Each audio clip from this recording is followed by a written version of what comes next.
What's up, it's a Spherical, and welcome back to Dream Daddy. On the last episode, we had our first date with Matt, and I feel like we really hit it off. I got an A on the date. Excited.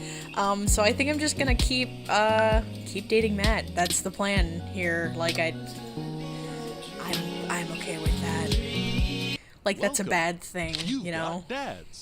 Let's talk to Matt again. Hi, Matt! I'm excited.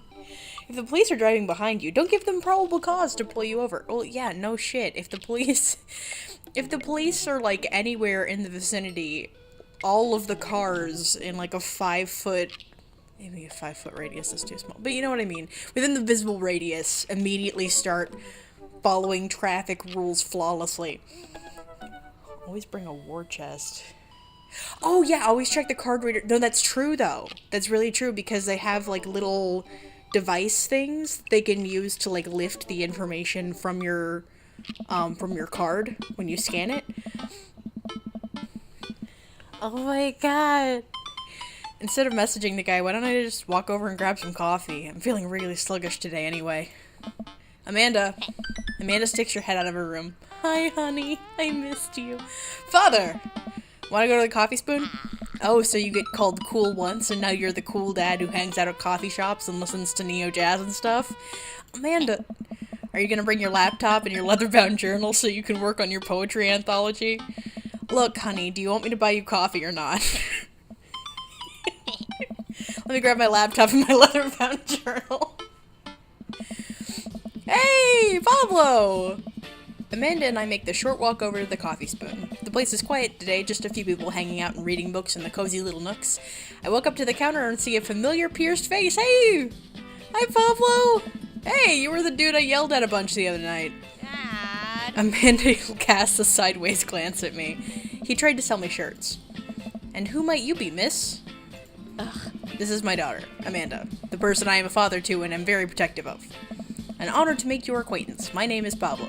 Did I mention that I make witch house music? I wouldn't call witch house music, but damn. Ugh. A piercing blow to my ego, though not one that will dissuade my need to impress you. My innate dad senses tingled. I am overwhelmed with a fatherly protective energy. I must do something to protect my child.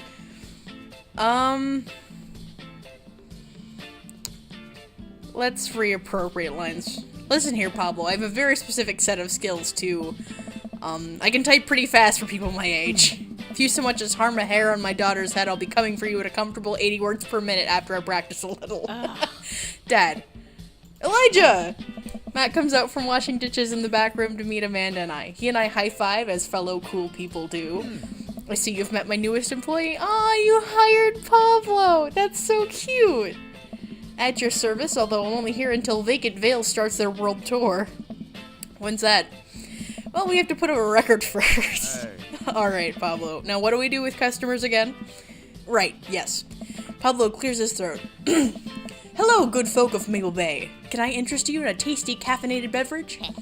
A smashing pumpkin spice latte, please. Smashing pumpkin...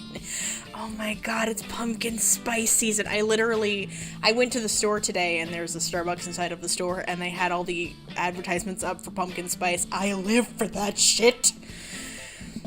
A classic. And you? Americano football, decaf for cutie. I have to go for decaf for cutie. A decaf for cutie, please. Don't want too much caffeine. Decaf? Sounds like you're settling.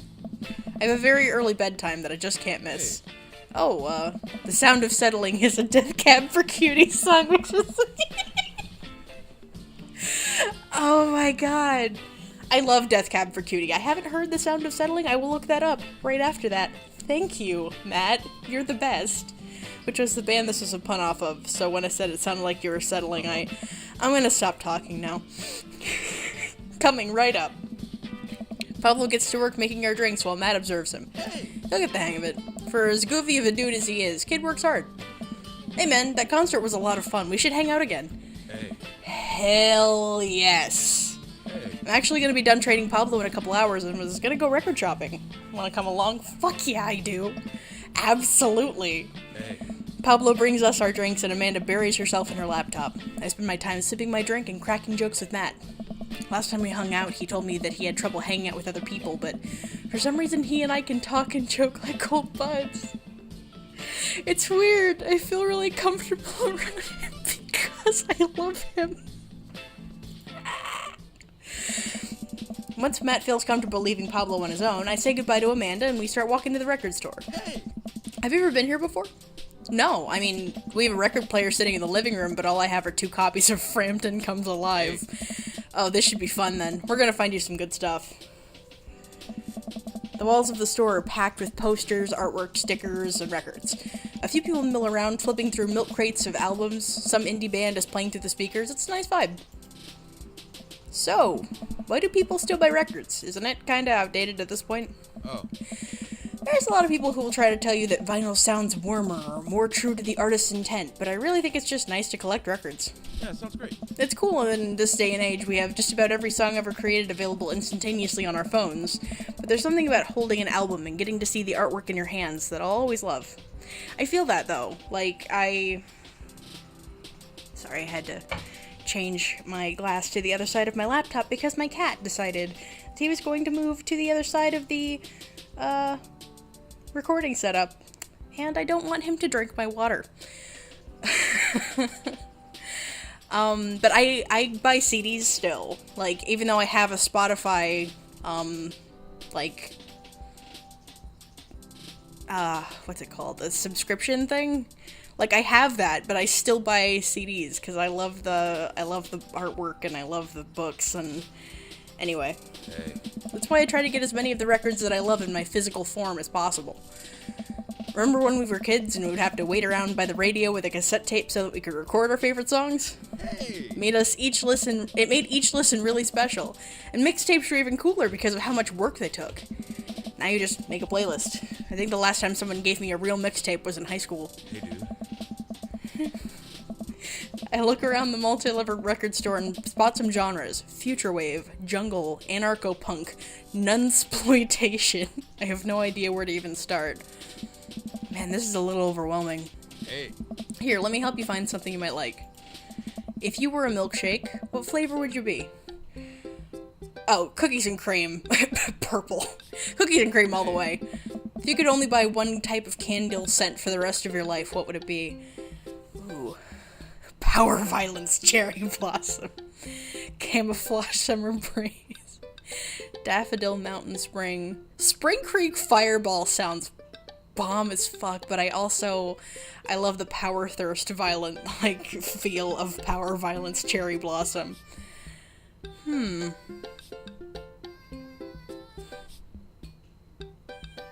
go for Spring Creek Fireball. Hey, yeah. What's your favorite ambient sound? Ooh.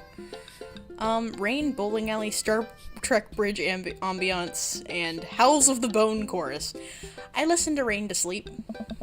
What's your dream vacation spot? My backyard inside an active volcano, living off of the fat of the land in Ibiza, starting a new life in the Baltics. See, this just makes me think of the song.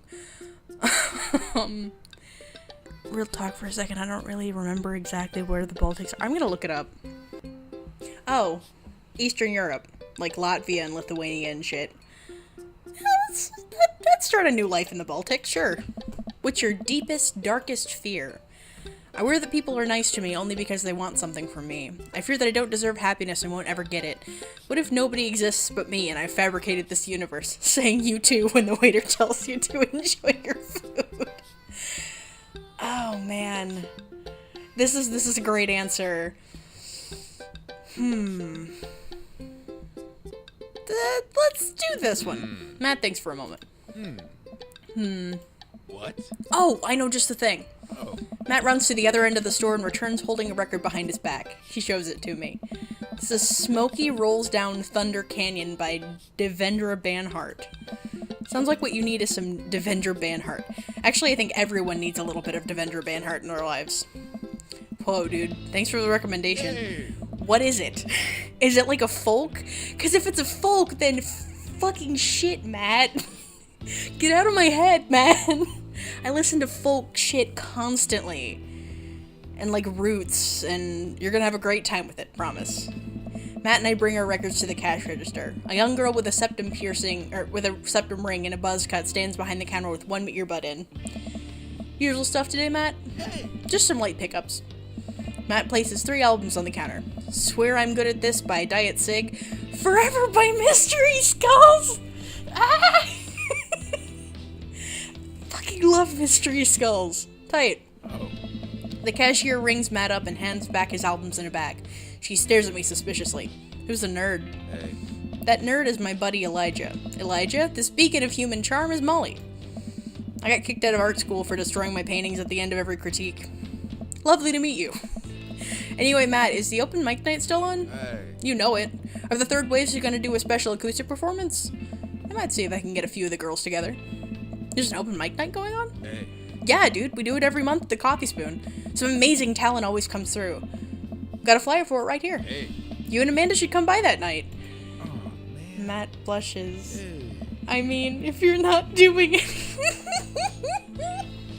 I am never doing anything if it means that I can hang out with you. Okay, listen. Oh, man. Will Vacant Veil be playing? Yeah, sounds great. If only. I finish paying for my record and we head out of the store. Man, what a trip down memory lane. I haven't been in a record shop like that since Vans had shag carpeting. Now that you mention it, isn't it strange to think of all those weird little musical memories? How do you mean? Well, I think music is a very time and place sort of thing. A song is important to me not only in that I think it sounds good, but where I was and what I was doing when I listened to it. There's music that reminds me of exes, of struggling through school, of being so poor that I didn't know where my next meal was coming from. Hey. All that stuff. And listening to those songs reminds me of those moments of my life. And now that I think of it, even the pop concert Amanda made me take her to is special to me. I mean, I'm not really a fan of the band, but hearing their songs on the radio reminds me of how young and excited Amanda was. Oh. And then that even reminds me of younger me, going to see my favorite bands in concert with all my friends. We'd always go to my friend Cynthia Chapman's house beforehand and smoke pot in her basement like we were so slick. Her parents definitely knew what we were doing. Wait, when was the last time you smoked pot? Matt stops and thinks for a moment. It's been decades. Dude, me too. Where do you even get pot now? Is that even what the kids call it these days? I don't know. Hey. But I bet I could find out. Do you want to get high and listen to our new records?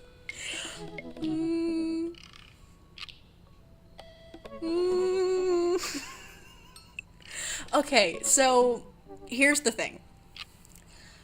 I might have mild asthma. Like, if I exercise in cold weather, I get all wheezy and gross and weird. And if someone smokes near me, I start coughing.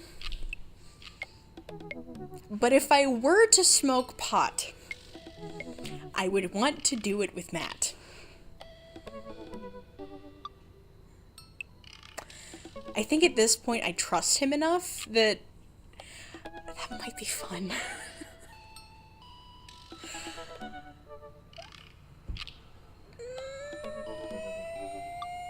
why not? Matt pulls out his phone and starts texting. Hey. After a few minutes, he looks up and smiles at me. Hey. Ah, Molly's got a hookup. She says to meet in an alley near the coffee shop. Hey. Let's go get some drugs. Okay, if it turns out it's the feds, you make a break for it and I'll take the heat. Just promise me that you'll race Amanda like she was her own. You realize that weed has been legalized in this state, right? I definitely knew that. But we live in dangerous times. Who knows what lurks in the seedy underbelly of Maple Bay? We could find ourselves on the wrong end of a deal gone bad. Just look out for Amanda. I swear. What? Oh, here's our guy. Coming around the corner of one of those nasty grease dumpsters, shrouded in darkness, is a lean figure dressed in all black. Is it fucking Pablo? Excuse me, Mr. Drugman. Oh my god, it's Lucian. Oh, does your father know that you peddle drugs? Surprised, the person almost jumps out of their skin. It's Lucian, Damien's son. Who sent you? Huh? We're cool, man, we're cool. Says who? For all I know, you could be with the feds. Actually, weed is prove you're cool. What? I need to know that you're down or I bolt.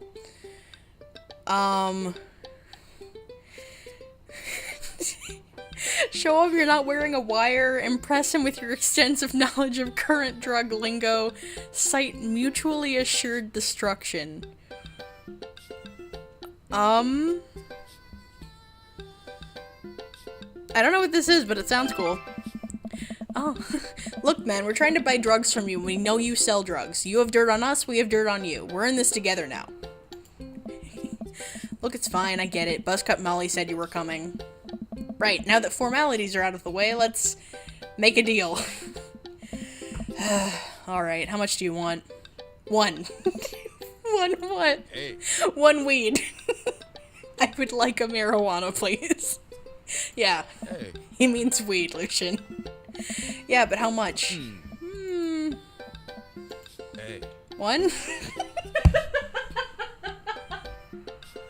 We're a couple of fucking dorks, I love it. Oh my god, look, here, take this and give me $10. Just don't tell my dad. Let's all forget this ever happened. So your father doesn't know that you peddle drugs in your spare time. Hey. I won't tell your dad if you don't. Lucian hands me a baggie of something and disappears down the alleyway. I open it and take a deep whiff. Smells like genuine drugs, yes sirree. Hey. That went smoothly. Yeah, we should get off of public property before we smoke this. Hey. Great idea. Let's head back to my place, yeah? Okay. Matt and I walk to our cul-de-sac and stop at a gas station on the way to buy rolling papers and soda. I feel like I'm 16 again. Aww. This is a nice place. Carmencita's having a sleepover tonight, so that gives us all the time we need to do drugs. Awesome, let's do some drugs. Matt pulls one of the records out of his bag and puts it on for us. I plop down on a comfy leather couch and look around the place. There are a bunch of band posters and his record collection takes up an entire wall. Whoa, what a collection. Hey. Been collecting my whole life. It was nice to finally get them all in one place after being on the road for so much of my life. Had to ask my parents to hold on to them for me. That's rough. Matt sits down next to me and we lay the marijuana drugs out on the coffee table. Do you want to do the honors? Please, it's your house. Hey. If you say so. What? Matt pulls out some rolling papers and sprinkles some of the beatnik tobacco onto a piece. He starts rolling it back and forth and the paper breaks almost immediately, spilling drugs all over the couch. Oh. Never was too good at this. Hey. Matt tries again and is able to successfully roll a nice-looking weed cigarette. It's called a blunt. He hands me a lighter and the blunt, I think? And I take it. Well, let's open up the nug, smoke some of that gateway drug, rip that Gulf fairway. I don't think this is a thing. I think this is a really... Let's go for this one. I don't know if that's what people call it. I light the joint and inhale deeply. This is not what I remembered. It's been a while though. Baby pot drugs have just gotten more potent since the last time I smoked. I pass the joint to Matt and cough a little bit. Should it sting this much or am I just a baby? Matt takes a hit and his eyes go wide. That's not weed. Oh god. Hey. Did we develop a taste for meth? No, it's... Matt takes another hit and winces. Hey. Yeah, this is oregano.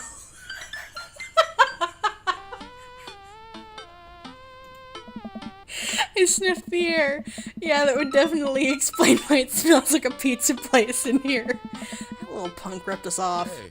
Oh well, we can still relax and enjoy the music sober. You know what? You're right. Hey. We sit and listen through the Diet Sig album that Matt brought, which is catchy as hell. I look around the room again and see photos of Carmencita growing up. I spot a young woman with a huge smile in one of the photos, in one of the pictures with the two. Who's that? Oh, man. Oh, that's Rosa. She was Carmencita's mother. She died when Carmencita was young. I'm sorry to hear that. Amanda lost Alex at a young age, too. I can understand how hard that must have been. I look around again, spotting a framed gig poster hanging on the wall. On it, there's an illustration of Matt and Rosa surrounded by flowers. The cursive lettering reads, "Stillness, the Dancing." Looks like they played the Soundgarden over a decade ago. Were you two in a band together? Oh, man. Yeah. That was the reason I was touring so much when I was younger.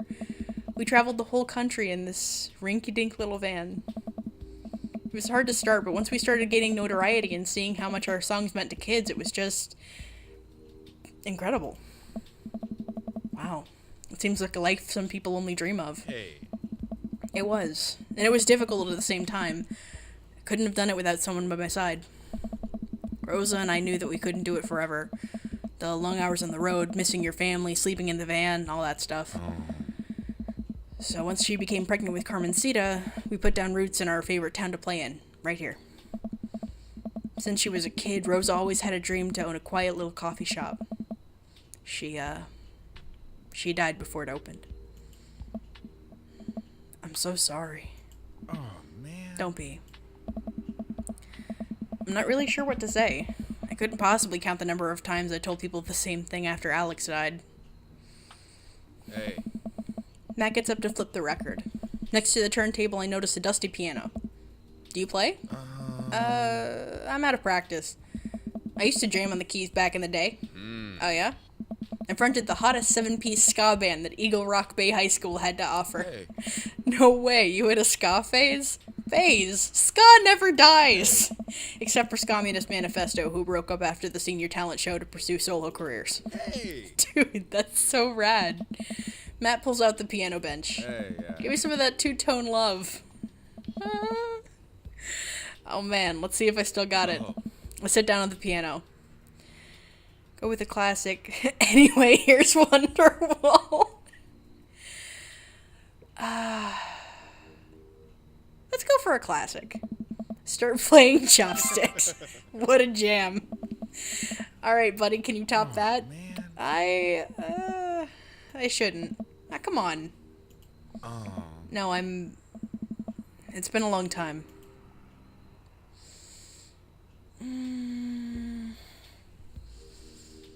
I don't want him to push him too hard, because the last time he played was probably in the band with Rosa. Let's save. Because I don't want to fuck this up. Matt, you just sat through a butchered version of Chopsticks, a song that children who are learning the piano usually figure out before they're 10. How much worse can it be? Matt stares at the piano for a second. Okay. Okay. Matt closes his eyes and runs his fingers over the keys. He breathes in deep and starts playing a melody. If I didn't know he hadn't played the piano in a long time, I would never have guessed it. Matt plays a soft, sweet tune filled with emotion. I've never heard this one before. Is this one of his original works? This is so cool. Oh. Matt finishes the song and finally opens his eyes. How was that? That was amazing. Oh, it's nothing. Come on, man, that was killer. You gonna pull that out for the open mic tonight? Oh no, I never played those. Well, why not? You're really good. It's just, I just don't do it anymore. Just don't like being up there and alone and having so many people stare at me. It doesn't feel fun anymore. I can sense that Matt's getting uncomfortable at the thought of it. I won't push him any further. Alright, man. But I hope you know how beautiful your music is. Hey. Thanks. Hey. Matt and I sit and listen to more records until it gets late and I decide that I need to get to bed. Matt walks me to my door. Hey. Let's never tell anyone about the oregano, okay? Deal. Wait, can I tell my doctor? I don't know anything about the health effects of smoking oregano. Hey. I think we'll be fine. Hey. Night, dude. I smile. Night. I walk inside and the house is dark, save for the sliver of light coming from beneath Amanda's door. I knock lightly on the door and enter Amanda's room. She's sitting at her desk with her camera, editing photos. Hey, Amanda. Amanda swivels around in her chair to face me and slumps down. What smells like a pizza parlor in here? What? Nothing! So, what's up? Dad, I'm hungry. Huh? Wait, no. Hi, hungry? No, I'm Dad! Amanda collapses on the floor. Promised myself I'd never let it come to this. Sorry, kiddo, you set it up, I spike it down. You're a monster. Want some spaghetti? Yes, please. Huh. Amanda and I boil pasta and heat up sauce in a pan. Well, I'll boil pasta and heat up sauce while Amanda watches. Despite my best efforts, I'm not able to set it on Despite my best efforts, I'm not able to set it on fire. How was record collecting? It was great. Did you know that Matt used to play in a band?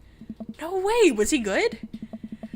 I don't know if the band was good, but he played some piano for me tonight. It was amazing. He played piano for you? Dude! Yeah, I brought it up that he should play at the open mic night that's happening in his coffee shop, but he got kind of weird about it. Hey, I saw a flyer for that. We should go. It's not too late to start a father-daughter punk band and play a couple times there. Yeah, let me break out my glockenspiel. I think I only know hot cross buns, but we can work off of the chord progression. Amanda and I have a nice dinner before she goes back to her room to do photography stuff. I end up watching True Life. I'm a house hunter. They're staging an intervention for the house hunter, who's crying uncontrollably over the color of the walls. They know they can paint the walls of their house any color they want, right? That song is stuck in my head all night. How'd I do?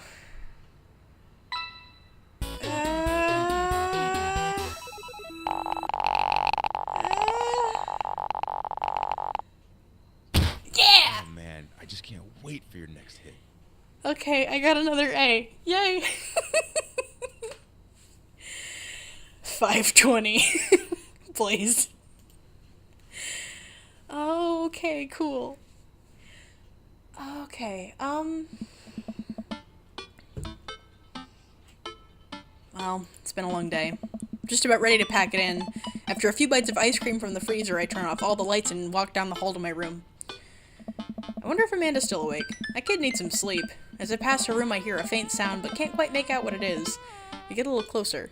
Is she crying? I knock gently on the door. Hey, Amanda? The crying immediately stops. Not right now. Her voice sounds strained. She sniffles. I need to make sure she's okay. I open the door. In the dark, I can see Amanda's outline in the middle of her bed, knees hugged up against her body. Is everything okay? I don't want to talk about it. No, sweetheart. Did something happen? No, nothing happened. Go away.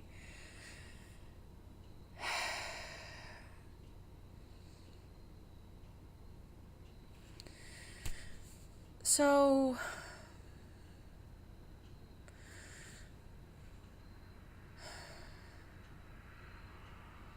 I can't just leave her alone.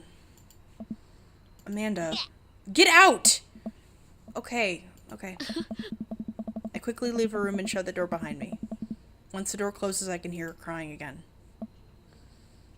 Wow. What has her so upset? She seemed fine earlier. She's usually so open with me. Did I do something wrong? Is she mad at me? I guess if she wasn't before, she definitely is now. I can't even remember the last time she snapped at me like that. I have a hard time falling asleep, but when I finally do, I'm still thinking about Amanda. Fuck. Did I fuck up? I must have fucked up. I should have left when she told me to leave. I should have respected her space and privacy. God damn it. After a long night of very little sleep, I roll out of bed and make myself a pot of coffee. Amanda should be up for school soon. Maybe she'll be willing to talk about whatever's bothering her. About 10 minutes before she's supposed to leave, Amanda comes out of her room and makes a beeline for the freezer. Morning, Amanda. Morning. She drops a frozen waffle into the toaster and slams the freezer door. She won't look at me. Yikes. So, anything big going on at school today? No. Okay. Need a ride to school? No. Want some coffee? Amanda pulls the toaster level up and takes her still freezer-burned waffle out before it's finished cooking. I have to go. Amanda picks up her bag and storms out. Oh. Okay. I haven't seen her act like this in a long time. It's usually short-lived, but it always hurts. Hopefully this blows over and things are back to normal soon. I sit back at the kitchen table and look at a picture of Amanda and I hanging on a wall. And I'm teaching her how to ride a bike. Her face is a mixture of excitement and pure, unadulterated fear. I remember how determined she was. Every time she would fall off and scrape her knee, she would get up and try it again. Finally, I had to stop her because she was bleeding everywhere. And she started to cry because she didn't think she needed bandages and wanted to keep trying. As I put the bike away, she just stood in the middle of the street and screamed. I took her for ice cream and it was like nothing even happened. After giving it a bit of thought, I decided that if I force her to talk about it, I'm only going to make things worse. But I have an idea. I start rummaging around for ingredients. I hear Amanda walk in the door. Instead of heading for the kitchen like she usually does, she makes a beeline to her room. She's clearly trying to avoid me. Oh, I fucked up. God damn it. Hey, Pumpkin? What? Can you come here for a sec? There's a moment of silence. Yeah?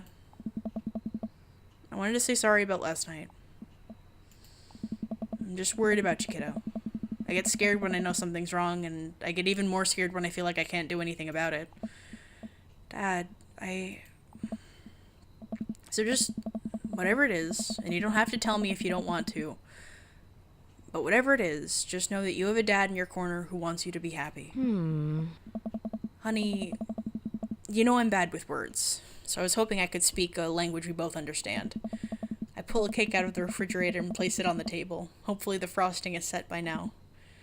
Ta-da! Dad. It took me a really long time because I ran out of red frosting somewhere around sad and had to start over, and this is beautiful. It's strawberry. Amanda gives me a big ol' hug. I'm gonna actually cry. God damn it. I grab some plates and forks and serve us up some delicious cake. So, it's really stupid. What is? This whole thing. I know I've been really weird lately, and there's just... I don't even know how to explain it. I feel like I might have to make you a chart. I'm listening. Do you want me to take notes? I guess let's just start from the top. So, you know how Emma R. is going to that fancy art school in California, right? Yes. Emma R. Shit. No, Amanda was the one who puked in Dead Gotham Beyond. Shit. Fuck, was it the best friend or the other one? Oh no. I'm a terrible father. Oh shit. I can't remember if... because I know it was Emma R. and Emma P. Let's save. I've already fucked up so much. Please don't get mad at me for cheating. I just want to do my best. My instincts say the other one. Or is that Emma P? Fuck. Wait. We pulled up the picture, and I guessed that it was Emma something, and she said, no, Dad, that's the other one.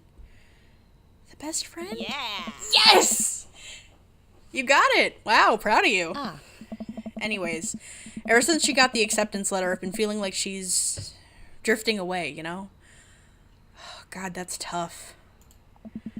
She's been spending a lot more time with Grace and Emma P. I just thought it was all in my head for a while, but then I found out from Rosie M. that both of the Emmas, Grace and Noah, all went to a party at Mackenzie F's on the same night they all told me they were busy studying for the Calc AB final. Yikes. So, another important piece of information is...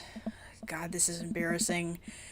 I have a crush on Noah, and, that's a thing. What? Whoa. I had no idea. I definitely didn't know that. Okay. You're a bad liar. So are you. I learned from the worst. Anyway, so the only person I told about the crush was Emma R., and she promised not to tell anybody.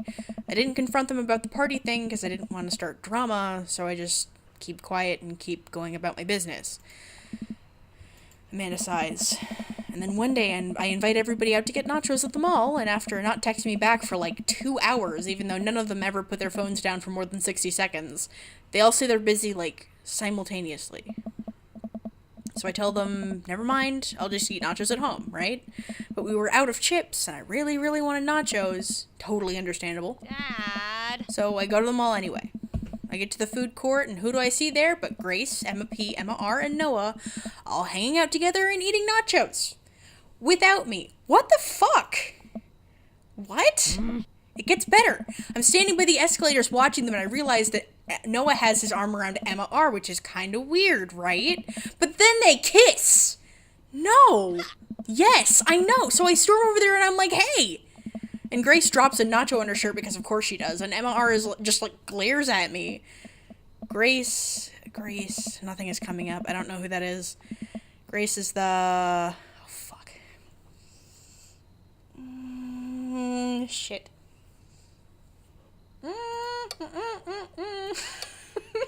I'm such a chicken. The gossipy... Yeah. I know! Oh. Grace is the one nobody really likes, or I guess that's me now. But anyway, nobody will say anything, and I'm just like, you guys suck, which I realize is not the most eloquent thing to say, but I was really angry and really embarrassed, and I just wanted to get out of there. So I left, without nachos, might I add, which only further contributed to this shitty day, and immediately drafted a super long text to the group chat asking them why they've been so weird. And I wrote another one to Emma R asking how long the Noah thing's been going on, and... Sorry, I know that's a lot. You still following? No, yeah, what did MR say? Ooh, okay. Get a load of this. MR says, you know what, let me just read it to you. Amanda pulls out her phone and reads word for word an arduously long string of text messages. Can you believe that? I cannot believe that. I care so much about Amanda's social life and mental well-being, but man, do I not understand what she's talking about. This is all beyond me, but I'm trying my hardest to be supportive. Oh. They were dating in secret for, like, months. Well, like, no, I'm following this. Her friends were being really shitty to her, and they blocked her out, and then the person that she had a crush on, which her best friend probably knew that she had a crush on him, just starts dating him in secret, and doesn't fucking tell her for months?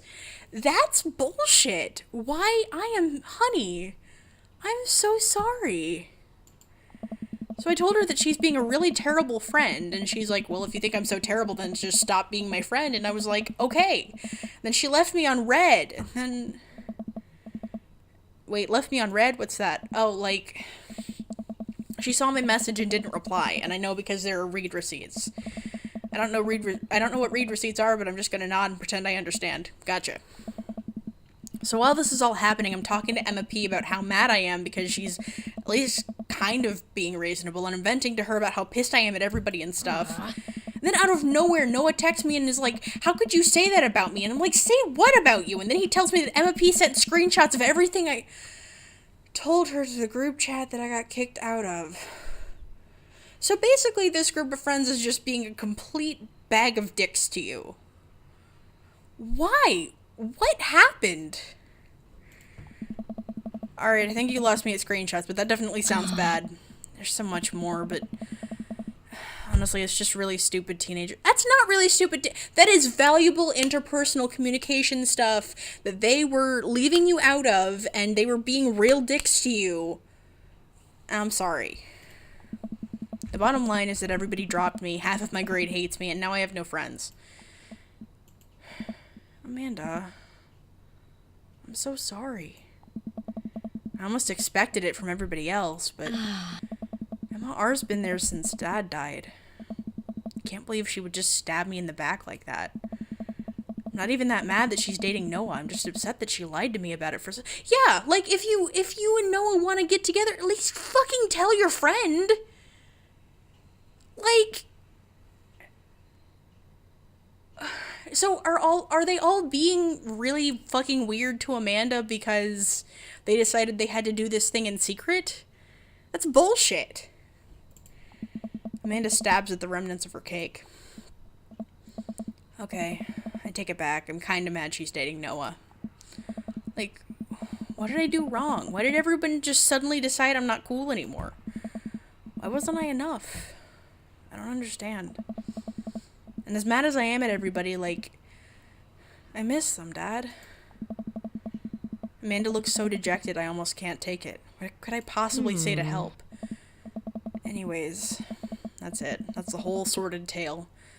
Thanks for listening. Tune in next week for more hot gossip. Wow. I know it's pretty dumb. It's not, sweetheart. You know what you said about Britney Spears and mainstream things not taking the interests and lives of young girls seriously. This is me taking your life seriously because you are a young girl with feelings and important social interactions that deserve weight and to be listened to, and god damn it, you are important. It's not dumb. No, it's a stupid thing to be upset over. Amanda, your feelings are real. Don't ever be mad at yourself for having feelings. I guess. Unless you've secretly been a robot who's been approximating human feelings this whole time. That if I was a robot, I would have transformed into a monster truck a long, long time ago. But seriously, I know you probably don't want advice, but I feel like it's my duty as a dad to bestow upon you a few nuggets of fatherly wisdom. Not all friendships last forever. Real friends don't do that. High school sucks. You know what? I mean, high school does suck. But that doesn't excuse them being complete dicks to you. Real friends don't do that. When you get older, you start realizing the sort of people you want to associate yourself with. Do you really want to surround yourself with people who would do something like that to their friend? It takes a lot of work to find and maintain meaningful friendships. It took me a long time to figure that out myself. I wish I'd learned it sooner. If the other person isn't putting in the effort to show you how much they care, it's not worth it. You're not beholden to being their friend. Ultimately, I think this says way more about their character than it does about yours. Because you're amazing. And if they can't see that, well, that's their problem. I'll keep that in mind. I looked down at the table. Did we just eat that whole cake? Yes, we did just eat that whole cake. Well, good talk. Amanda gets up to go to her room. Before she closes her door, she turns around. Hey, Pops? Yes? Thank you. You are always welcome. Love you, Amanda. I love you too, Dad. I just want to give you a big ol' hug and let you know that shit gets better. It's okay.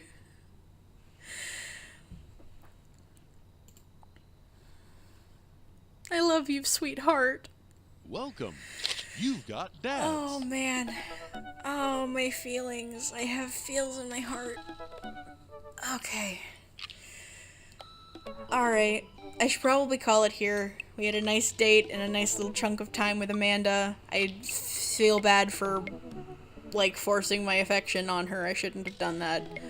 But I'm glad that we were able to work it out. And I hope that she finds much better, more valuable friends. I mean, honestly, it's the people in college that you, like, meet that most of the time. Like, not all the time, because there are still people in high school that I talk to and I'm super chill with. But for the most part, the people you meet in college are the people who, I mean, if you go to college, not to say that you, but like that portion of your life, like 19 to early 20s, like that's when you make really good, like, lifelong friendships. So, Amanda would probably find someone who is much nicer and better for her in her life in, HIA? Was that the name of her dream school that she got into, that it's gonna be awesome. Anyway. She's a fictional character, Eli. Thank you guys so much for watching and for checking me out. I will leave the link to this game and the developer information in the description, and I hope you have a great week. Later!